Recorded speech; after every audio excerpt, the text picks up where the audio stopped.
ക്രിസ്തുവിൻ്റെ സുവിശേഷത്തിൻ്റെ ചൈതന്യം ജീവിതത്തിൽ പകർത്തി അനേകം വൈദികരിത ദൈവരാജ്യവയലിൽ തളരാതെ മുന്നേറുന്നു. ഇത് കമിലിയൻ സഭാംഗമായ ഫാദർ ടെജി തോമസ്. HIV ബാധിച്ചവരെ പുനരധിവസിപ്പിക്കുവാനായി കമിലിയൻ സഭയുടെ നേതൃത്വത്തിൽ മംഗലാപുരത്ത് ആരംഭിച്ച സ്നേഹസദൻ എന്ന സ്ഥാപനത്തിൻ്റെ ഇപ്പോഴത്തെ ഡയറക്ടർ. തൻ്റെ ദൈവരാജ്യവയലിലെ വ്യത്യസ്തമായ അനുഭവങ്ങളും ദൈവവിളിയുടെ ആഴങ്ങളും ടെജി അച്ഛൻ നമ്മോട് പങ്കുവയ്ക്കുന്നു. ടെജി അച്ഛ, ഷാലോം TV-യിലെ ജോഷു എന്ന ഈ പ്രോഗ്രാമിലേക്ക് സ്വാഗതം. Thank you.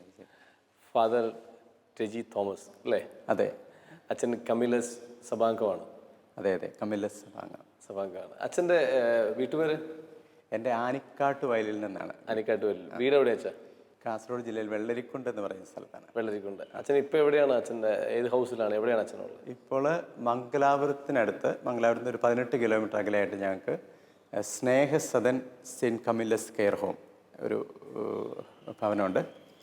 HIV രോഗബാധിതരായിട്ടുള്ള കുഞ്ഞുങ്ങൾക്കും മുതിർന്നവർക്കും വേണ്ടിയുള്ളൊരു ഭവനമാണ്. അവിടെയാണ് ഞാൻ ഗുരുപ്പുറ കൈക്കമ്പ എന്ന് പറയും. മംഗലാപുരത്ത് 18 കിലോമീറ്റർ ടൗണിൽ തന്നെ. അച്ഛൻ്റെ വീട്ടിൽ ആരൊക്കെയുണ്ട് എന്ന് പറയാം? വെള്ളരിക്കുണ്ടിലാണ് വീടല്ലേ? വെള്ളരിക്കുണ്ടിലാണ്. തലശ്ശേരി രൂപതയിൽ വെള്ളരിക്കുണ്ടിൽ. അപ്പോൾ വീട്ടിൽ ആരൊക്കെ ഉണ്ടെന്ന് പറയാം? വീട്ടിൽ എനിക്ക് എൻ്റെ ചാച്ചൻ 2 വർഷം മുമ്പ് മരിച്ചുപോയി. അമ്മച്ചി, പിന്നെ എനിക്ക് 4 ജ്യേഷ്ഠന്മാരാണ്. ഒരു ചേച്ചി, ഒരു അനുജത്തി. 7 പേരാണ് ഞങ്ങളുടെ മക്കളെ. ഒരാൾ, മൂന്നാമത്തെ ആൾ അച്ഛനാണ് MCBS സഭയിൽ, ഫാദർ ടോമി.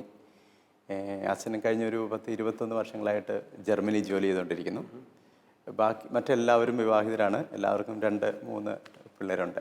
സന്തോഷം. അച്ഛന് ഇപ്പോൾ വൈദികനായത് ഏത് വർഷമാണ്? 2007 ജനുവരി 6-ാം തീയതിയാണ് എൻ്റെ. 2007 ജനുവരി 6-ാം തീയതിയാണ്. ഇപ്പോൾ 11 വർഷം അല്ല, 12 വർഷം. 12 വർഷം കഴിഞ്ഞു. 12 വർഷം കഴിഞ്ഞു. സന്തോഷം. അച്ഛൻ എങ്ങനെയാണ് അച്ഛൻ്റെ ഒരു ദൈവവിളി അച്ഛൻ തിരിച്ചറിഞ്ഞത്? അച്ഛൻ 10ാം ക്ലാസ് കഴിഞ്ഞിട്ടാണോ സെമിനാരിൽ പോയത്? അതെ. 10ാം ക്ലാസ് കഴിഞ്ഞിട്ടാണ് എല്ലാവരും പോകണല്ല. 10ാം ക്ലാസ് കഴിഞ്ഞ് ഉടനെയാണോ സെമിനാരി? 10ാം ക്ലാസ് കഴിഞ്ഞ ഉടനെയാണ് പോയത് അല്ലേ? അപ്പോൾ എങ്ങനെയായിരുന്നു ആ ദൈവവിളി തിരിച്ചറിഞ്ഞ് ഇങ്ങനെ പോകാൻ താല്പര്യമൊക്കെ തോന്നിയത് എങ്ങനെയാണ്? അതിന് ആരെങ്കിലും സ്വാധീനിച്ചോ? വീട്ടിലെ സ്വാധീനമാണോ? അല്ല, എനിക്ക് ചെറുപ്പം മുതലേ അച്ഛനാകണമെന്നുള്ളൊരു ആഗ്രഹം എൻ്റെ മനസ്സിലുണ്ട്. അതായത് ഒരു 6ാം ക്ലാസ് മുതൽ ഞാൻ വല്ലപ്പോഴൊക്കെ ഇതിനെക്കുറിച്ച് പറയുമായിരുന്നു, അച്ഛനാകണം എന്നുള്ള ഒരു ആഗ്രഹത്തെക്കുറിച്ച്. പിന്നെ എൻ്റെ ചെറുപ്പം മുതൽ ഞാൻ എൻ്റെ ജ്യേഷ്ഠനെ ഒരു സെമിനാരിക്കാരനായിട്ടാണ് കാണുന്നത്. പുള്ളി, ഞങ്ങൾ 7 മക്കളാണെന്ന് പറഞ്ഞല്ലോ. അപ്പോൾ എൻ്റെ മൂത്ത ചേട്ടന്മാരൊക്കെ ഏതാണ്ട് ഒരു അപ്പൻ്റെ സ്ഥാനത്ത് നിൽക്കുന്ന അത്രമാത്രം പ്രായമുണ്ട്. അപ്പോൾ അങ്ങനെ ഞാൻ അച്ഛനാകണമെന്നുള്ളൊരു ആഗ്രഹത്തോടു കൂടി ഇങ്ങനെ ഒരു 9ാം ക്ലാസ്സൊക്കെ എത്തിയപ്പോഴും പിന്നെ ഞാൻ അതിനെക്കുറിച്ച് അങ്ങനെ പറയാറില്ല. ഒത്തിരി അങ്ങനെ ഒരു ആഗ്രഹം എൻ്റെ മനസ്സിൽ എപ്പോഴും ഇല്ലായിരുന്നു. ആ സമയത്ത് ഞാനും എൻ്റെ ജ്യേഷ്ഠനും ഒക്കെ ഇവിടെ ഒരുമിച്ച് ഞങ്ങൾ ഡിവൈനിൽ ധ്യാനത്തിന് പോയി. ധ്യാനത്തിന് ശേഷം പിന്നീട് അച്ഛനാണെന്നുള്ള ആഗ്രഹം പിന്നീട് എൻ്റെ മനസ്സിലിങ്ങനെ ഒത്തിരി ഒരു തിളച്ച് വന്നതുപോലെയുള്ള എനിക്ക് തോന്നി. പിന്നെ 10ാം ക്ലാസ് കഴിഞ്ഞപ്പോൾ അച്ഛനാകാനായിട്ടുള്ള ആഗ്രഹം ഞാൻ പിന്നെയും എനിക്ക് അച്ഛനാകാൻ പോകണമെന്ന് തന്നെ പറഞ്ഞു. അങ്ങനെ പോകാനായിട്ട് ഞാൻ തീരുമാനിക്കുകയായിരുന്നു. അപ്പച്ചൻ്റെ അമ്മച്ചിയുടെ പേരെന്താ? ചാച്ചൻ ഉമ്മച്ചൻ ചേട്ടൻ എന്നാണ്, തോമസ് എന്നാണ് പേര്. ഉമ്മച്ചൻ ചേട്ടൻ എന്നാണ് അറിയപ്പെടുക. അമ്മച്ചി ഏലിക്കുട്ടി. ചാച്ചൻ മരിച്ചു എന്ന് പറയാൻ എങ്ങനെ? പ്രായമായിട്ടുള്ളതുകൊണ്ട് മരിച്ചോ? 83ാമത്തെ ബർത്ത്ഡേയുടെ തലേ ദിവസമാണ് ചാച്ചൻ മരിക്കുന്നത്. 2 വർഷം മുമ്പ്. ഈ മാതാപിതാക്കൾ അതുപോലെ കുടുംബത്തിലെ ഈ സാഹചര്യം തീർച്ചയായിട്ടും ജ്യേഷ്ഠൻ സ്വാധീനിച്ചു എന്ന് പറഞ്ഞെങ്കിലും ഈ കുടുംബ സാഹചര്യങ്ങൾ അച്ഛൻ്റെ ഒരു വൈദിക ജീവിതത്തിലേക്കുള്ള വഴിയിൽ സ്വാധീനം ചെലുത്തിയിട്ടുണ്ടോ? തീർച്ചയായിട്ടും ഉണ്ട്. എൻ്റെ ചാച്ചന്, ഞാൻ കേട്ടിട്ടുള്ളത് ചാച്ചന് ഒരു അച്ഛനാകണമെന്നായിരുന്നു ആഗ്രഹം. ചാച്ചൻ അന്നത്തെ കാലഘട്ടത്ത് 10ാം ക്ലാസ് ജയിച്ചില്ല. ചാച്ചൻ്റെ ബാച്ചിലുള്ള ഏതാണ്ട് എനിക്ക് തോന്നുന്നൊരു 10-15ഓളം പേര് വൈദിക ജീവിതത്തിലേക്ക് പോയി. അവർ 13 പേരും അച്ഛന്മാരായെന്നാണ് ഞാൻ കേട്ടിട്ടുള്ളത്. ചാച്ചനോട് പിന്നീട് പറഞ്ഞിട്ടുണ്ട്. പക്ഷേ ചാച്ചനിങ്ങനെ ഒത്തിരി ആഗ്രഹിച്ചിരുന്നിട്ടും വൈദികനാകാനായിട്ട് പോകാനായിട്ട് സാധിച്ചില്ല. അന്നും ചാച്ചൻ എല്ലാ ദിവസവും പള്ളിയിലൊക്കെ പോകുമായിരുന്നു. പക്ഷേ എങ്കിൽ പോലും എന്നെ സംബന്ധിച്ചിടത്തോളം ഞാൻ എപ്പോഴും മനസ്സിലാക്കിയിട്ടുണ്ട്, ചാച്ചൻ ഒരു വൈദികനെ എന്നുള്ള രീതിയിൽ 1ാം സ്ഥാനം എപ്പോഴും ഇടവക ദേവാലയത്തിനും തിരുസഭയ്ക്കുമൊക്കെ കൊടുത്ത് ജീവിക്കുന്ന ഒരു ജീവിതമായിരുന്നു. വീട്ടിലേക്ക് അമ്മച്ചിയാണേലും പറയുന്ന കേൾക്കായിരുന്നു, എപ്പോഴും 2ാം സ്ഥാനം വീട്ടിൽ അല്ലെങ്കിൽ വീട്ടുകാർക്കൊക്കെ ഉള്ളൂ എന്നുള്ളൊരു കാരണം ഒരു 40 വർഷത്തോളം ചാച്ചൻ വേദപാഠ അധ്യാപകനായിരുന്നു. 40 വർഷം. 40 വർഷം. ഒരു 25 വർഷത്തോളം കോട്ടയത്ത്. അവിടുന്ന് ചാച്ചൻ ഇങ്ങനെ ഞങ്ങൾ എനിക്കൊരു 1.5 വയസ്സായപ്പോഴാണ് അവിടുന്ന് ഞങ്ങൾ സ്ഥലമൊക്കെ വിറ്റ് മലബാറിലേക്ക് പോരുക. അപ്പോൾ അവിടെ അത്രയും കാലങ്ങൾ മതാധ്യാപകനായി ജീവിച്ചു. ഒപ്പം കൈക്കാരൻ സ്ഥാനമൊക്കെയാണ് ഏറ്റെടുക്കാറ്. എനിക്ക് തോന്നുന്നത് ഒരു 4-5 തവണ ചാച്ചൻ കോട്ടയത്ത് ഞങ്ങളുടെ ഇടവക പള്ളിയിലും മലബാറിൽ വെള്ളരിക്കുണ്ട് ഞങ്ങളുടെ പള്ളിയിലും കൈക്കാരൻ സ്ഥാനമൊക്കെ ഏറ്റെടുത്തിട്ടുണ്ട്. പിന്നെ എൻ്റെയൊക്കെ പട്ടത്തിനൊക്കെ ശേഷം ഒരു 2-3 മാസത്തിന് 2 മാസം കഴിയുമ്പോഴാണ് ചാച്ചന് പെട്ടെന്നൊരു അറ്റാക്ക്, അതും പള്ളിയിലായിരുന്ന സമയത്താണ് സംഭവിക്കുക.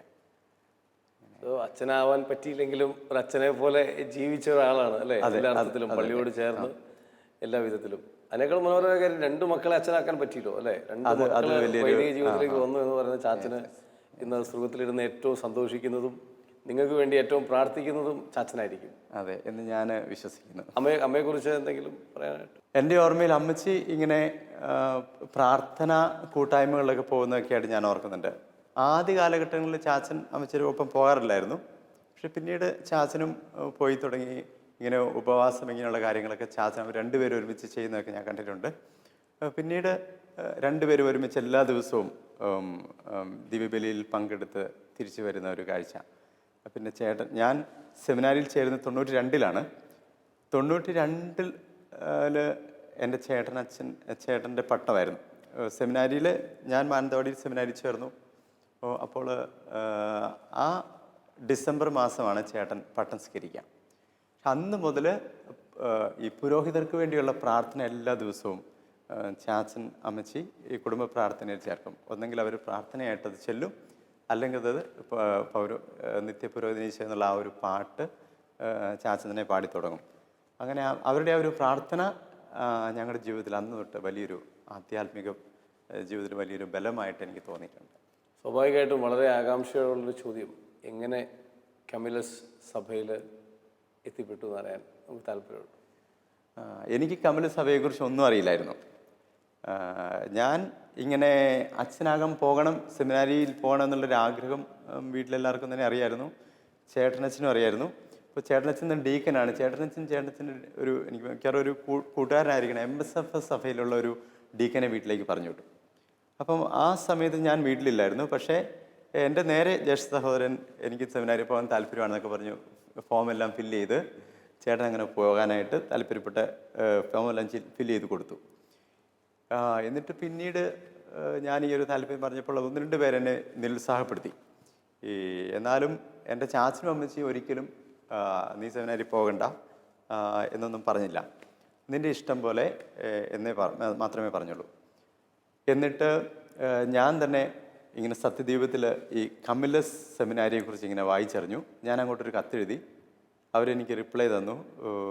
എന്നിട്ട് ഫോണൊക്കെ വിളിച്ചപ്പോൾ അവർ ഒരു 2 ദിവസം മാനന്തവാടി സെമിനാരി വന്ന് താമസിക്കാനൊക്കെ ആയിട്ടുള്ളൊരു തയ്യാറെടുപ്പിൽ വരാനൊക്കെ ആയിട്ട് എനിക്ക് കമാൻസി പ്രോഗ്രാം അങ്ങനെ ഞാൻ പോയി. എനിക്ക് താല്പര്യമായി. അവരെന്നെ സെലക്ട് ചെയ്തു. അങ്ങനെയാണ് ഞാൻ സെമിനാരി ചേരുന്നത്. എനിക്ക് അല്ലെങ്കിൽ കമിലസിനെ കുറിച്ചോ ഈ സന്യാസ സമൂഹത്തെക്കുറിച്ചോ യാതൊരുവിധ ഇൻഫർമേഷൻസും ഇല്ലായിരുന്നു. അച്ഛൻ്റെ ഒരു വൈദിക പരിശീലന കാലഘട്ടം അച്ഛൻ്റെ ജീവിതത്തെ എങ്ങനെ സ്വാധീനിച്ചു എന്നാണ് അച്ഛൻ ചിന്തിക്കുന്നത്? വളരെ വ്യത്യസ്തമായിട്ടുള്ള രീതിയിൽ എന്നെ സഹായിച്ചിട്ടുണ്ട്. ഒത്തിരിയേറെ അറിവുകളും അതുപോലെ തന്നെ സഹപാഠികളുടെ എല്ലാം കൂടെയുള്ള ജീവിതവുമൊക്കെ ഒത്തിരിയേറെ സ്വാധീനിച്ചു. ചിലപ്പോഴെങ്കിലും പ്രാർത്ഥനയിലൊക്കെ വളരാനും അതുപോലെ തന്നെ വ്യക്തിത്വ വികസനത്തിനുമൊക്കെ അത് സാധിച്ചു. എന്നാൽ പോലും ചിലപ്പോഴെങ്കിലും ഒത്തിരിയേറെ വിഷമതകളിലൂടെയും കടന്നു പോകേണ്ടി വന്നിട്ടുണ്ട് പരിശീലന കാലഘട്ടത്തിൽ. ഏറ്റവും കൂടുതൽ വിഷമാവസ്ഥയിലൂടെ ഞാൻ കടന്നുപോയത് എൻ്റെ നൊവിഷ്യേറ്റ് കാലഘട്ടത്തിലായിരുന്നു. അപ്പോൾ ആ നൊവിഷ്യേറ്റ് കാലഘട്ടത്തിൽ ഞാൻ ഓർക്കുന്നുണ്ട്, ബാംഗ്ലൂർ ഉപാസനയിലായിരുന്നു നൊവിഷ്യേറ്റിൻ്റെ പകുതി സമയം, ഒരു 6 മാസത്തോളം ഞങ്ങൾ. അപ്പോൾ അന്ന് എനിക്ക് ഒരു വളരെ ബുദ്ധിമുട്ടായിട്ടുള്ളൊരു സംഭവം ഉണ്ടായി. അന്നല്ല, അതിനു മുൻപ് ഒരു 3-4 മാസം മുൻപേ സംഭവിച്ചു. പക്ഷെ ഞാനതിൻ്റെ ആധ്യാത്മിക ഗുരുവച്ചനോടൊക്കെ സംസാരിച്ചെങ്കിലും എനിക്ക് അത്ര എന്നെ പൂർണ്ണമായിട്ട് അങ്ങനെ സഹായിക്കുന്ന ഒരവസ്ഥയിൽ ഇതിലേക്ക് ഞാനങ്ങ് എത്തിയില്ല എന്ന് ഞാൻ ഓർത്ത് വിഷമിച്ച് തന്നെ ഇങ്ങനെ പോവുകയായിരുന്നു. പിന്നീട് ഞാൻ എൻ്റെ മൈനസ് സെമിനാരിയിലുള്ള ഉണ്ടായിരുന്ന ആധ്യാത്മിക ഗുരുവച്ചൻ ജേക്കബ് നടയത്തച്ഛൻ ഞാൻ കത്തുകളൊക്കെ എഴുതി. അച്ഛൻ എന്നോട് പറഞ്ഞു, നീ സാധിക്കണം ഒരു ദിവസം ഇവിടെ വാ. എന്നിട്ട് അച്ഛൻ എന്നെ NRCയിൽ ഒരു ധ്യാനത്തിനൊക്കെ ആയിട്ട് പോകാനൊക്കെ ആയിട്ട് കൊളുത്തുമില്ല. ഈ സംഭവങ്ങളൊക്കെ നോയിഷിട്ട് കഴിഞ്ഞതിന് ശേഷമാണ് പിന്നെ സംഭവിക്കുന്നത്. പക്ഷേ അപ്പോൾ എൻ്റെ ഉടുപ്പിടിയിലൊക്കെ ആയപ്പോഴത്തേക്കും എനിക്ക് എപ്പോഴും എല്ലാ ദിവസവും എൻ്റെ മനസ്സിലൊരു ഭയങ്കര ഒരു പേടിയായിരുന്നു. എനിക്ക് ഉടുപ്പിടാനായിട്ട് പറ്റുമോ, ഞാൻ യോഗ്യനാണോ എന്നൊക്കെയുള്ള ഒരു വളരെ വ്യത്യസ്തമായിട്ടൊരു അവസ്ഥയിലായിരുന്നു. ചിലപ്പോഴെങ്കിലും ഞാൻ ചില ദിവസങ്ങളിൽ രാത്രികൾ ഒട്ടും ഉറങ്ങാത്ത സമയങ്ങളുണ്ടായിരുന്നു. എന്നിട്ട് ഞാനിങ്ങനെ ഒരു കൊന്തയൊക്കെ പിടിച്ച് ഈ ഉപാസന ബിൽഡിങ്ങിൻ്റെ മുകളിൽ ടെറസിൽ കൂടെ രാത്രി മുഴുവൻ നടന്നിട്ടുണ്ട്. മുഴുവൻ സമയം കൊന്ത ചൊല്ലിയെന്ന് ഞാൻ പറയുന്നില്ല. പക്ഷേ എന്നപ്പോഴും ആ ചില സമയങ്ങളിൽ ഞാൻ അവിടെ തൊട്ടടുത്തൊരു കല്യാണ മണ്ഡപത്തിൻ്റെ പണി നടക്കുന്നുണ്ടായിരുന്നു. അപ്പോൾ ഈ രാവിലെ മുതൽ അന്തി വരെ പണിയെടുത്ത സാധാരണ പണിക്കാർ അവരവിടെ വളരെ സ്വസ്ഥമായിട്ട് സമാധാനത്തിൽ കിടന്ന് ഉറങ്ങുന്നത് കണ്ടപ്പോൾ ഞാനിങ്ങനെ പ്രാർത്ഥിച്ചു, കർത്താവേ, നീ വിളിച്ചു എന്ന് പൂർണ്ണമായിട്ട് വിശ്വസിച്ച് ഞാനിങ്ങനെ സെമിനാരിൽ ചേർന്നു. പക്ഷേ എനിക്ക് ഒന്ന് സ്വസ്ഥമായിട്ട് കിടന്ന് ഉറങ്ങാനായിട്ട് പോലും സാധിക്കുന്നില്ലല്ലോ എന്നൊക്കെ ഞാൻ ഒരു ഗദ്ഗതം, ഒരു പ്രാർത്ഥനയായിട്ട് എൻ്റെ ജീവിതത്തിൽ ഉണ്ടായിട്ടുള്ള സമയങ്ങളുണ്ട്. പക്ഷേ അതിലെല്ലാം ആ ഒരു സമയത്തൊക്കെ ദൈവം എന്നെ മാറോട് ചേർത്ത് തന്നെ കൊണ്ട് നടന്നു എന്ന് ഞാൻ പൂർണ്ണമായിട്ട് വിശ്വസിക്കുന്നു. അതിനുശേഷം ഞാൻ പിന്നീട് ധ്യാനത്തിന് പോയപ്പോഴൊക്കെയാണെങ്കിലും CJ വർഗീസിനോടൊക്കെ ഞാൻ സംസാരിക്കാനൊക്കെ ഇടയായി. അപ്പോൾ CJ വർഗീസിനൊക്കെ ആണെങ്കിലും എന്നെ അന്നിങ്ങനെ സഹായിച്ചു. നടയത്തച്ഛൻ അതുപോലെ തന്നെ ഒത്തിരി ആധ്യാത്മിക മേഖലകളിലേക്ക് വളരാനായിട്ടുള്ളൊരു ചവിട്ടുപടിയായിട്ട് തന്നെ അതിനെ കാണാനൊക്കെ ആയിട്ട് എനിക്ക് സാധിച്ചു. ഏറെ സന്തോഷം അച്ഛന് ഈ ഇങ്ങനത്തെ ഒരു സ്ട്രഗിളും വളരെ ഓപ്പണായിട്ട് പറയുമ്പോൾ, കാരണം ആ സ്ട്രഗിള് ദൈവം എങ്ങനെ അതിജീവിക്കാൻ സഹായിച്ചു എന്ന് പറയുന്നത് വളരെ പ്രധാനപ്പെട്ട കാര്യമാണ്. കാരണം അതാണല്ലോ നമ്മുടെ ജീവിതത്തിൻ്റെ ഒരു ബലപ്പെടുത്തൽ എന്ന് പറഞ്ഞ ഒരു സമയം. അതാണല്ലോ നമ്മുടെ ജീവിതത്തെ ഒന്ന് ഉറപ്പിക്കുന്ന ഒരു സമയം. ഇത്തരം സ്ട്രഗിളിലൂടെ നമ്മൾ അതിനെ അതിജീവിക്കുന്ന ദൈവത്തിൻ്റെ കൃപയിൽ ആശ്രയിച്ച് അതിജീവിക്കുന്ന ഒരു ഇതും കൂടിയാണ്. ഞാൻ മറ്റൊരു ചോദ്യം അച്ഛനോട് ചോദിക്കാനുള്ളത്, കാമിലസ് സഭ എന്ന് പറയുന്നത് പാവങ്ങൾക്ക്, വേദനിക്കുന്നവർക്ക്, അവഗണിക്കപ്പെട്ടവർക്ക് വളരെ പ്രാധാന്യം കൊടുക്കുന്ന, അല്ലെങ്കിൽ അവർക്ക് വേണ്ടി ജീവിതം മാറ്റിവെക്കുന്ന ഒരു സഭയാണ്. അച്ഛൻ തന്നെ പറഞ്ഞു, HIV ഐഡൻറ്റിഫൈഡ് ആയിട്ടുള്ള കുട്ടികൾക്കും മറ്റു മുതിർന്നവർക്കും വേണ്ടിയുള്ള ഒരു റീഹാബിലിറ്റേഷൻ സെൻ്ററിലാണ് അച്ഛൻ വർക്ക് ചെയ്യുന്നത്. കാമിലസിന് അത്തരം ധാരാളം സ്ഥാപനങ്ങളുണ്ട്, അല്ലേ? പല സ്ഥാപനങ്ങളുണ്ട് അത്തരത്തിൽ. ആ ഒരു അച്ഛന് ദൈവവിളി കണ്ടെത്തി കാമിലസ് സഭയിൽ എത്തിയതും വളരെ ഒരു കൗതുകകരമായ രീതിയാണ്. കാരണം ആരും പറഞ്ഞിട്ടല്ല. അച്ഛൻ സത്യദീപം പോലത്തെ ഒരു സഭയുടെ ഇതിൽ വായിച്ചറിഞ്ഞിട്ട്, ഒരു ജേണലിൽ വായിച്ചറിഞ്ഞിട്ട് അച്ഛനൊരു കത്തയച്ചാണ് അച്ഛൻ ഈ സ്ഥലത്ത് എത്തിപ്പെടുന്നത്. കാരണം ദൈവം ഇൻ എ വെരി ഡിഫറെൻറ്റ് വേ, കർത്താവ് വളരെ വ്യത്യസ്തമായ ഒരു വഴിയിലൂടെ കർത്താവ് അച്ഛനെ കമ്മ്യൂണിയൻസിൽ എത്തിക്കുകയത്. അച്ഛൻ്റെ ജീവിതത്തിൽ കുടുംബത്തും ഒക്കെ ഉണ്ടായിരുന്ന ചില ശീലങ്ങളോ പരിശീലനങ്ങളോ ഒക്കെ, this is your right place, കമ്മീലസ് ആണ് എൻ്റെ ഒരു ശരിയായ സ്ഥലമെന്ന് തോന്നിക്കുന്ന അത്ര എന്തെങ്കിലും പശ്ചാത്തലങ്ങൾ അച്ഛന് പറയണം? എൻ്റെ നോവിഷ്യറ്റ് കാലഘട്ടത്തിന് മുൻപുള്ള ഒരു വർഷം, അതായത് 97-98 വർഷം, ആ വർഷമാണ് ഞങ്ങൾ ഈ HIV AIDS രോഗിബാധിതർക്ക് വേണ്ടിയുള്ള ഇന്ത്യയിലെ ആദ്യത്തെ ഭവനം എന്ന് പറയാം, സ്നേഹദാൻ ബാംഗ്ലൂരിൽ ആരംഭിച്ചത്. അപ്പോൾ ഞങ്ങളുടെ ബാച്ചുകാരവിടെ ഒരു പ്രീ നോവിഷ്യറ്റായിട്ട് ഞങ്ങളുടെ ബാച്ചുകാരവിടെ ഉണ്ടായിരുന്നു. അപ്പോൾ ഞങ്ങൾക്ക് ഈ രോഗി ശുശ്രൂഷയെക്കുറിച്ച് വലിയൊരു ഒരു ക്ലാരിറ്റി ഒന്നുമില്ല. പ്രത്യേകിച്ച് ഈ HIV രോഗബാധിതരെക്കുറിച്ച് ഉള്ളിൽ ഒത്തിരി ഭയമുള്ള ഒരു സമയമാണ്. ഞങ്ങളാണെങ്കിലും ഉടുപ്പ് പോലും എന്ന് പറഞ്ഞാൽ ഫസ്റ്റ് പ്രൊഫഷൻ പോലും സ്വീകരിച്ചിട്ടില്ല സഭയിൽ.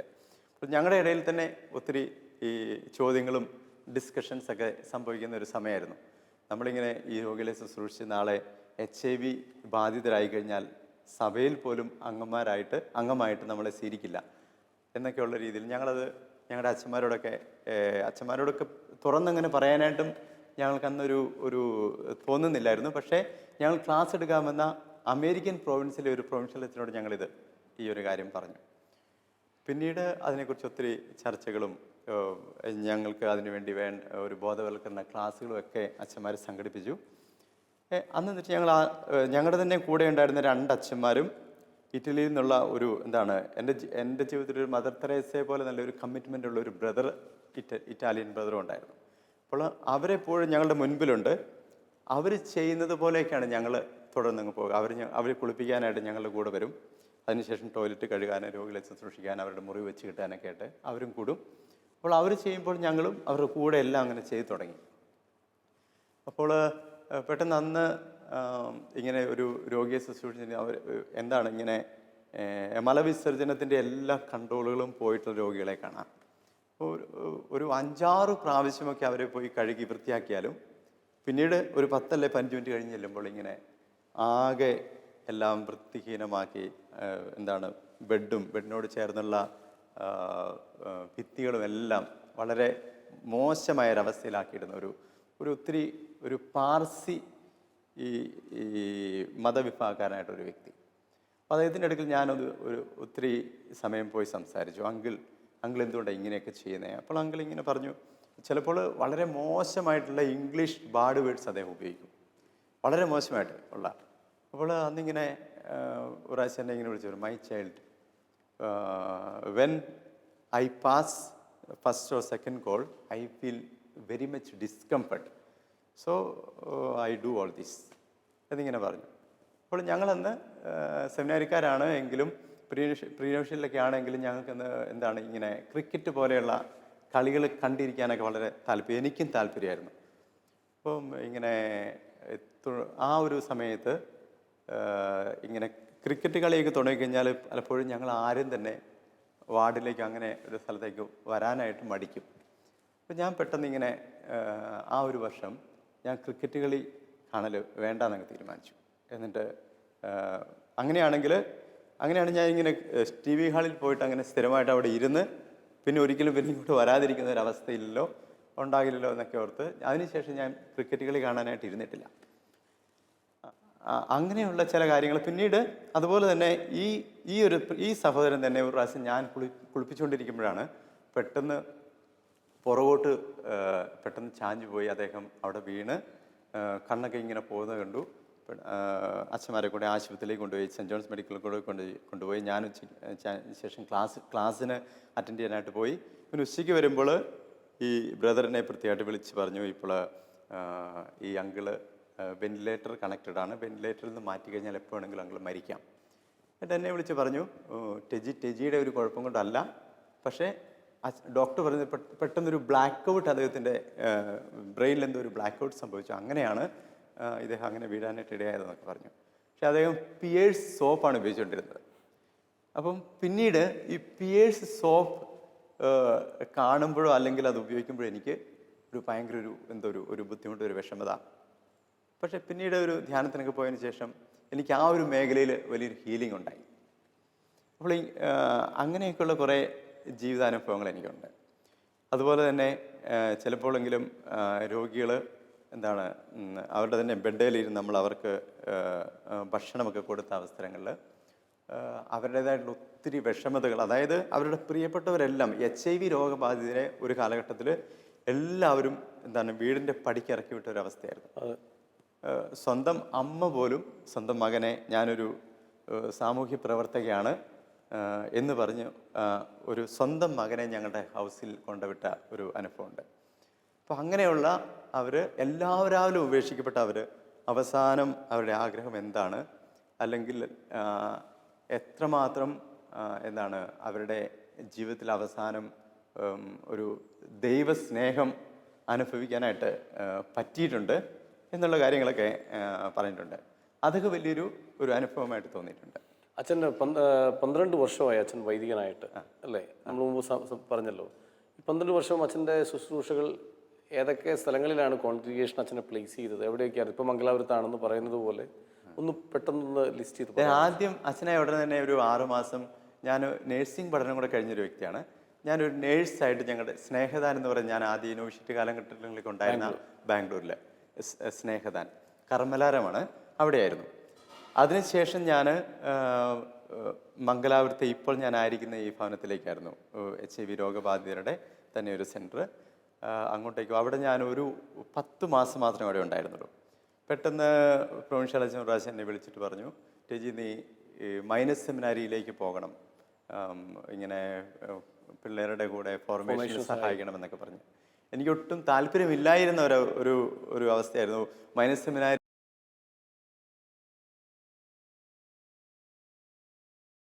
ഞാൻ പോകുമെന്ന് ഒരിക്കലും ഞാൻ സ്വപ്നത്തിൽ പോലും കരുതിയിട്ടില്ല.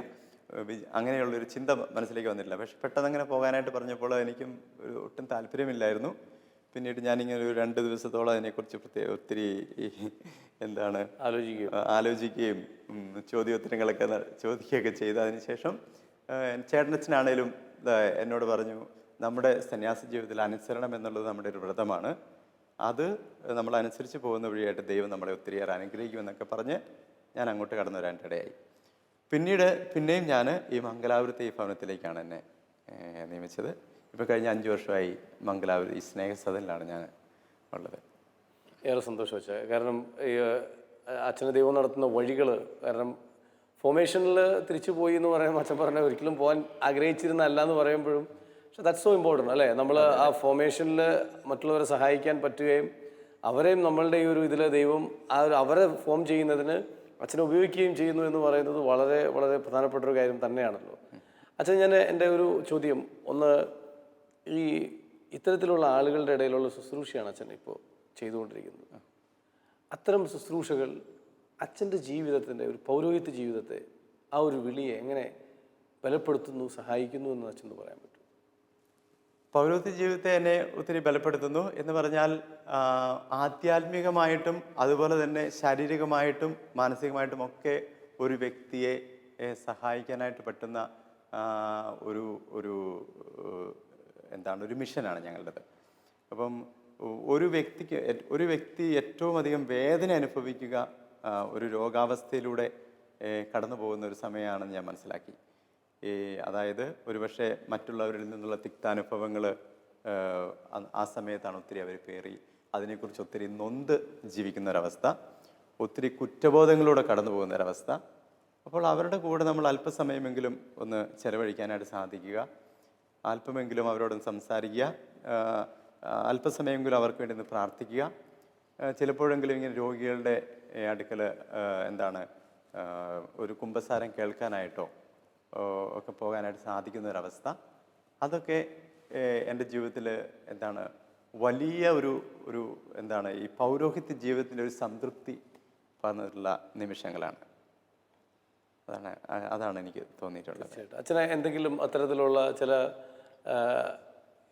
ചില മേഖലകളിൽ ദൈവം അച്ഛനെ കൂടുതൽ ബലപ്പെടുത്തുന്നു അല്ലെങ്കിൽ സ്വാതന്ത്ര്യം തരുന്നു എന്ന് തോന്നിയിട്ടുള്ള ചില മേഖലകളുണ്ടോ? കാരണം ഇത് അത്ര എളുപ്പമുള്ള ഒരു ഫീൽഡ് അല്ലല്ലോ. മുമ്പ് അച്ഛൻ സൂചിപ്പിച്ചതുപോലെ നിങ്ങൾക്കൊക്കെ പേടിയില്ല. അപ്പോൾ ഇങ്ങനെ ഇറങ്ങി പ്രവർത്തിക്കുമ്പോൾ നമ്മുടെ ജീവിതത്തിൻ്റെ ചില മേഖലകളിൽ നമ്മൾ പോലും അറിയാതെ ദൈവവും സൗഖ്യവും സ്വാതന്ത്ര്യവും ഒക്കെ തരുന്ന ചില അനുഭവങ്ങൾ അങ്ങനെ എന്തെങ്കിലും പറയാനുണ്ടോ? എന്ന് പറഞ്ഞാൽ ഈ കഴിഞ്ഞ 1.5 വർഷം മുൻപ് ഒരു 24 വയസ്സുള്ള ഒരു പെൺകുട്ടി, ഈ ഒരു സിസ്റ്റർ മുഖേനയാണ് ആ പെൺകുട്ടി ഞങ്ങളുടെ ഭവനത്തിലേക്ക് വന്നത്. TB ബാധിതയാണ്. TB എന്ന് പറഞ്ഞാൽ ഒരു ഓപ്പൺ TB, പോസിറ്റീവ് സ്റ്റേജിലുള്ളൊരു TB പറഞ്ഞാൽ മറ്റാർക്ക് വേണമെങ്കിലും ആ TB പകരാനായിട്ടുള്ള സാധ്യതയുണ്ട്. അപ്പോൾ ഈ പെൺകുട്ടിയുടെ ഒരു ബാക്ക്ഗ്രൗണ്ട് എന്ന് പറഞ്ഞാൽ ഞാൻ മനസ്സിലാക്കിയത്, ഈ പെൺകുട്ടിയുടെ മാതാപിതാക്കൾക്ക് 2 പെൺകുട്ടികൾ മാത്രമാണ് ജനിച്ചത്. ഒരു ആൺകുട്ടിയെ ഈ അപ്പൻ ഒത്തിരിയേറെ ആഗ്രഹിച്ചു, പക്ഷേ അവർക്ക് ഒരു ആൺകുഞ്ഞ് ലഭിച്ചില്ല. പിന്നീട് എന്തോ ഒരു സാഹചര്യത്തിൽ ഒരു ആൺകുട്ടിയെ ദത്തെടുക്കാനായിട്ടുള്ളൊരു സാധ്യത അദ്ദേഹത്തിന് കിട്ടി. അങ്ങനെ ആൺകുട്ടിയെ ദത്തെടുത്ത് വളർത്തി. പക്ഷേ പിന്നീട് അദ്ദേഹത്തിൻ്റെ ജീവിതത്തിൽ ഒത്തിരി ബിസിനസ്സിൽ ഒത്തിരി ഈ പരാജയമൊക്കെ സംഭവിച്ചപ്പോൾ ആരോ അദ്ദേഹത്തോട് പറഞ്ഞു, ഇങ്ങനെ ഒരു ആൺകുട്ടിയെ ദത്തെടുത്തുകൊണ്ടാണ് എന്നൊക്കെ പറഞ്ഞതിന് ശേഷം അദ്ദേഹം എങ്ങനെയെങ്കിലും ഈ ആൺകുട്ടിയുടെ ജീവിതം അവസാനിപ്പിക്കണം, ഇങ്ങനെ ഒരു ആൺകുട്ടി വേണ്ട എന്നുള്ളൊരു ചിന്തയിലേക്ക് വന്നു. അദ്ദേഹം എന്നിട്ട് ഈ ആൺകുട്ടിയെ ഒരിക്കൽ ഒരു വണ്ടി ഇടിച്ച് കൊല്ലാനായിട്ട് ശ്രമിച്ചു. പക്ഷേ ആ കുഞ്ഞ് മരിച്ചില്ല, ആ ആൺകുട്ടി. പിന്നീട് ഒരു കത്തിയെടുത്ത് കുത്തി ആ കുട്ടിയെ കൊല്ലുന്നത് ഈ ചേച്ചിയായിട്ടുള്ള ഈ പെൺകൊച്ചി കണ്ടു. അപ്പോൾ പോലീസ് കേസായി. ഇവളിത് പോലീസിനോട് പറഞ്ഞ് കഴിഞ്ഞപ്പോൾ ഇദ്ദേഹം ജയിലിലായി. ജയിലിൽ നിന്ന് എപ്പോഴെങ്കിലും പുറത്തിറങ്ങി കഴിഞ്ഞു കഴിഞ്ഞാൽ ഇങ്ങനെ ഇവളെയും കൊല്ലണമെന്നുള്ളൊരു ചിന്താഗതിയിൽ നടക്കുന്ന ഒരവസ്ഥയായിരുന്നു. അങ്ങനെ ഇവളെയും പിന്നീട് ഏതാനും കുറേ വർഷങ്ങൾക്ക് ശേഷം ജയിലിൽ നിന്ന് പുറത്തു വന്നു. ഇവളെയും കൊല്ലാനായിട്ടുള്ളൊരു ശ്രമം 1-2 പ്രാവശ്യം നടന്നു കഴിഞ്ഞപ്പോൾ ഇവളും ഇവളുടെ ചേച്ചിയും അമ്മയും കൂടെ വീട് വിട്ടിറങ്ങി ഇവർ ബാംഗ്ലൂരിലൊരു ഭവനത്തിൽ ഒരു സഹോദരൻ്റെ ഭവനത്തിൽ 3 പേരും ജോലി ചെയ്യുക, അതായത് ഒരു അടിമയെപ്പോലെ ജോലി ചെയ്തുകൊണ്ടിരിക്കുന്ന അവസ്ഥയായി. 3 പേർക്കും ആവശ്യത്തിന് ഭക്ഷണമൊന്നും ലഭിക്കാതെ ഇവർ 3 പേരും TB ബാധിതരായി. അപ്പോൾ ഒരു SHലുള്ളൊരു ചാൾസ് അമ്മ, ഷിമോഗയിലുള്ളൊരു ചാൾസ് അമ്മ ഇവരെ കാണാനായിട്ട് ഇടയായി. ആ ചാൾസ് അമ്മ ഇവരെ കൂട്ടിക്കൊണ്ട് ആശുപത്രികളിൽ പോയി. ഈ ജ്യേഷ്ഠ സഹോദരി TB ബാധിതയായിട്ട് മരിച്ചു. പിന്നീട് അമ്മയ്ക്ക് ഒരു സർജറിയൊക്കെ ചെയ്യേണ്ടതായിട്ട് വന്നു. പക്ഷേ ആ സർജറി ചെയ്ത സമയത്ത് ഇവളോട് ആരോ പറഞ്ഞു, എന്താണ്, കിഡ്നി എടുത്തു മാറ്റാനായിട്ട് ഈ സിസ്റ്റർ ചെയ്യുന്നൊരു പരിപാടിയാണെന്നൊക്കെ പറഞ്ഞു. അങ്ങനെ ഒത്തിരിയേറെ കഥകളുണ്ട് അതിൻ്റെ പിന്നിൽ. പിന്നീട് അമ്മയും മരിക്കാനായിട്ട് ഇടയായി. അപ്പോൾ ഇങ്ങനെ ഇവളുടെ TB മൂർച്ഛിച്ചൊരവസ്ഥയിൽ ആരും ഇവളെ അഡ്മിറ്റ് ചെയ്യാത്തൊരു അവസ്ഥയിൽ ഇങ്ങനെ ഒരു നോബർട്ടൈൻ ഒരു അച്ഛൻ വഴിയായിട്ട് ഞങ്ങളുടെ ഭവനത്തിലേക്ക് ഇങ്ങനെ വരാനായിട്ടിടയായി. അപ്പം മംഗലാപുരത്ത് ഇവിടെ വന്നു. അപ്പോൾ ഞാൻ ഇവരെ കണ്ടു, ഇങ്ങനെ സിസ്റ്ററാണ് ഇവളെ കൂട്ടിക്കൊണ്ട് ഒരു ദിവസം വരിക. അപ്പോൾ സിസ്റ്റർ വണ്ടി ഇറങ്ങി ആ ബസ് സ്റ്റോപ്പ് മുതൽ ഇങ്ങനെ ഒരു കൊന്തയും ചെല്ലിക്കൊണ്ടാണ് ഇങ്ങനെ വരിക. അപ്പം പിന്നീട് 1-2 പ്രാവശ്യം വന്ന സമയത്തൊക്കെ സിസ്റ്റർ ഇങ്ങനെ കൊന്തയും ചെല്ലിക്കൊണ്ട്. അപ്പോൾ ഇവൾ സ്കൂളിലൊന്നും ഒരിക്കലും പോയിട്ടില്ല, ഒരക്ഷരം പോലും കന്നഡ വായിക്കാൻ അറിയില്ല. അങ്ങനെ ഇവൾക്ക് പക്ഷേ കൊന്ത ചൊല്ലി പ്രാർത്ഥിക്കാനായിട്ട് അറിയാം. അപ്പം ഞാൻ ഇവളോട് പറഞ്ഞു, നീ ഞങ്ങളുടെ ഈ സ്ഥാപനത്തിന് വേണ്ടിയും ഞങ്ങളുടെ ഇവിടുത്തെ മിഷന് വേണ്ടിയൊക്കെ ഒരു കൊന്ത എല്ലാ ദിവസവും ചെല്ലണം. എന്നിട്ട് ഞാൻ എല്ലാ ദിവസവും വിശുദ്ധ കുർബാന കഴിഞ്ഞിട്ട് ഇവളുടെ അടുക്കൽ പോകുമായിരുന്നു. അപ്പം ഒരു TB പോസിറ്റീവായിട്ടുള്ളൊരവസ്ഥയാണെങ്കിൽ പോലും എല്ലാ ദിവസവും ഞാൻ ഇവളുടെ അടുക്കൽ ഒന്ന് പോയി ഇവളുടെ തലയിൽ കൈവച്ച് പ്രാർത്ഥിക്കും. എന്നിട്ട് ഞാൻ ഇവളോട് ഞാൻ ചോദിക്കും, നിനക്ക് കന്നഡ വായിക്കണോ, കന്നഡ വായിക്കാൻ പഠിക്കണോ? അങ്ങനെ ഞങ്ങളുടെ ഒരു സ്റ്റാഫിനെയും അവിടെ തന്നെയുള്ളൊരു ബാധയുള്ളൊരു പെൺകുട്ടിയെ ഇവളെ കന്നഡ പഠിപ്പിക്കാനൊക്കെ ഏൽപ്പിച്ചു. അപ്പം എൻ്റെ മനസ്സിലൊന്നുണ്ടായിരുന്ന ഒരു സ്വപ്നമായിരുന്നു, ഇവളെ കന്നഡ നന്നായിട്ട് പഠിപ്പിക്കണം, സാധിക്കുവാണെങ്കിൽ ഇവിടെ എന്നിട്ട് പഠിപ്പിക്കണം, എന്നിട്ട് ഒരു നല്ലൊരു ഭാവിയിൽ നല്ലൊരു ജീവിതം എന്നിങ്ങനെ ഞാനിങ്ങനെ സ്വപ്നം കണ്ടുവെങ്കിലും പക്ഷേ പിന്നീട് ഇവളുടെ ഈ TB അവസ്ഥ വളരെ മൂർധന്യാവസ്ഥയിലെത്തി. കാരണം HIV ബാധിതരുടെ ഇടയിൽ പോലും TB വന്നിട്ടുള്ള എല്ലാവരും പൂർണ്ണമായിട്ട് സൗഖ്യപ്പെട്ട് വളരെ സുഖമായിട്ട് ജീവിക്കുന്നതായിട്ട് ഞാൻ എപ്പോഴും കണ്ടിട്ടുള്ളൂ. പക്ഷേ ഇവളുടെ കാര്യത്തിൽ TB പിന്നീട് മൂർച്ഛിച്ചു. അപ്പോൾ ഒരിക്കലും മാനന്തവാടി ഞങ്ങളുടെ മൈനസ് സെമിനാറിൽ ഞാൻ മുമ്പായിരുന്ന സ്ഥലത്ത് ഞാൻ വന്ന സമയത്ത് എൻ്റെ കൂടെയുള്ള ഷിജു അച്ഛൻ എന്നെ വിളിച്ചു. അച്ഛാ, ഈ പെൺകുട്ടിയുടെ അവസ്ഥ കുറച്ചും കൂടെ മോശമായിട്ടുള്ളൊരവസ്ഥയാണ്. അന്ന് വൈകിട്ട് അവൾ വളരെ മോശമായൊരവസ്ഥയിൽ ആംബുലൻസിൽ ആശുപത്രിയിലേക്ക് കൊണ്ടുപോയി. ഈ ചാൾസമ്മയും വന്ന് അവളെ കണ്ടു. അവൾക്ക് ആകെ ഉണ്ടായിരുന്ന ഒരു കൂട്ടുകാരി അന്ന് ആ ആശുപത്രിയിൽ ICUവിൽ ജോലി ചെയ്യുന്നുണ്ടായിരുന്നു. ഷിമോഗയിൽ നിന്ന് ഈ ആശുപത്രിയിലേക്ക് വന്നാണ് ജോലിക്കായിട്ട്. അവളെയും കാണാനിടയായി. എന്നിട്ട് അവളന്ന് ആ രാത്രി അവൾ മരിച്ചു. അപ്പം ഒരു വിശുദ്ധ ആത്മാവായിട്ടാണ് എനിക്ക് അവളെ കാണാനായിട്ട് സാധിക്കുക. അതിനുശേഷമാണെങ്കിൽ ഒരു 2-3 പ്രാവശ്യമെങ്കിലും ഞാൻ അവളുടെ കബറിടത്തിൽ പോയി പ്രാർത്ഥിച്ചിട്ടുണ്ട്. അങ്ങനെ അപ്പോൾ അതുപോലെയൊക്കെയുള്ള ചില കുഞ്ഞു അനുഭവങ്ങൾ ഈ രോഗി ശുശ്രൂഷയിൽ നിന്ന് എനിക്ക് അത് വലിയൊരു ഒരു മുതൽക്കൂട്ടായിട്ട് എൻ്റെ ജീവിതത്തിലുണ്ട്. Thank you. നമ്മൾ തീർച്ചയായിട്ടും കൂടുതൽ വിശേഷങ്ങൾ നമുക്ക് അടുത്തൊരു എപ്പിസോഡിൽ പറയണം. എങ്കിലും അച്ഛൻ്റെ ആ ഒരു ഷെയറിങ്ങിൻ്റെ ഓരോ വശങ്ങളും ഞാൻ ചിന്തിക്കുകയായിരുന്നു. കാരണം അച്ഛൻ ഇത്രയും മക്കളുള്ള 7 പേർ അല്ലേ, ഞങ്ങൾ 7 മക്കളുള്ള വീട്ടിൽ നിന്ന് 2 പേര് വൈദികരായിട്ടുണ്ട്. മാതാപിതാക്കളുടെ ആ ഒരു തീർച്ചയായിട്ടും താല്പര്യവും പ്രാർത്ഥനയൊക്കെയാണ് അതിൻ്റെ പിന്നിൽ. അപ്പച്ചനെക്കുറിച്ച് പറഞ്ഞ വാക്കുകളാണ് എനിക്ക് വീണ്ടും എൻ്റെ മനസ്സിൽ വരുന്നത്. കാരണം വൈദികനായി അവിടെ നിന്ന് ആഗ്രഹിച്ചിരുന്ന ഒരാളാണ് അപ്പച്ചൻ. പക്ഷേ സാധിച്ചില്ല. പക്ഷെ പള്ളിയോട് ചേർന്ന് ജീവിച്ച് അത്രയും ഇതായിട്ടാണ് അപ്പച്ചൻ മരിക്കുന്നത് വരെ ജീവിച്ചിരുന്നത്. അച്ഛൻ്റെ ജീവിതത്തിൽ എങ്ങനെയാണ് കമീലസ് സഭയിൽ എത്തിപ്പെട്ടത്, പിന്നീട് എങ്ങനെയാണ് ദൈവം വഴി നടത്തിയത്, പ്രത്യേകിച്ച് കമീലസ് സഭയുടെ ഒരു പ്രത്യേകതകൾ ആണ് ഈ ഷെയറിങ്ങിലൊക്കെ വന്നൊരു കാര്യം. ഇത്തരം മേഖലകളിൽ ചെയ്യുന്ന ശുശ്രൂഷ അത് അച്ഛനെ വ്യക്തിപരമായി എങ്ങനെ സഹായിച്ചു എന്നാണ്. അടുത്ത എപ്പിസോഡിൽ തീർച്ചയായിട്ടും കൂടുതലായിട്ട് കമീലസ് സഭയുടെ ഈ കാരിസത്തെക്കുറിച്ചും ഇതിൻ്റെ ഫൗണ്ടർ ഇതൊക്കെ നമുക്ക് പറയണം. അതോടൊപ്പം അച്ഛൻ്റെ ജീവിതത്തിൽ കർത്താവുമായിട്ടുള്ള ഈ ഒരു ബന്ധത്തിലുള്ള വളർച്ചയിൽ അച്ഛനെ സഹായിക്കുന്ന മറ്റു മേഖലകളൊക്കെ നമുക്ക് കേൾക്കേണ്ടതുണ്ട്. ഏറെ സന്തോഷം അച്ഛാ, ഈ ശലോം TVയിലെ ജോഷു എന്ന പ്രോഗ്രാമിലെ ആദ്യ എപ്പിസോഡിലെ അച്ഛൻ്റെ ഹൃദ്യമായ പങ്കുവെക്കലുകൾക്ക് ഏറെ നന്ദി. ശിമയോനും യാക്കോബും യോഹന്നാനും വലകഴുകും വലക്കാരും വഞ്ചിക്കാരും, ശിമയോനും യാക്കോബും യോഹന്നാനും. വലകഴുകും വലക്കാരും വഞ്ചിക്കാരും, ഒരു നിമിഷം കേൾക്കാമോ കേൾക്കാമോ, നിങ്ങൾക്കായി നൽകാം ഞാൻ ഇന്നൊരു സന്ദേശം. നിങ്ങളെ സാക്ഷാൽ മുക്കുവരാക്കാൻ ഉതകും സുവിശേഷം. നിങ്ങളെ സാക്ഷാൽ മുക്കുവരാക്കാൻ ഉതകും സുവിശേഷം. ആഴക്കടലിൽ പോകുവിൻ, ആഴത്തിൽ വലയെറിയുവിൻ. ആഴക്കടലിൽ പോകുവിൻ, ആഴത്തിൽ വലയെറി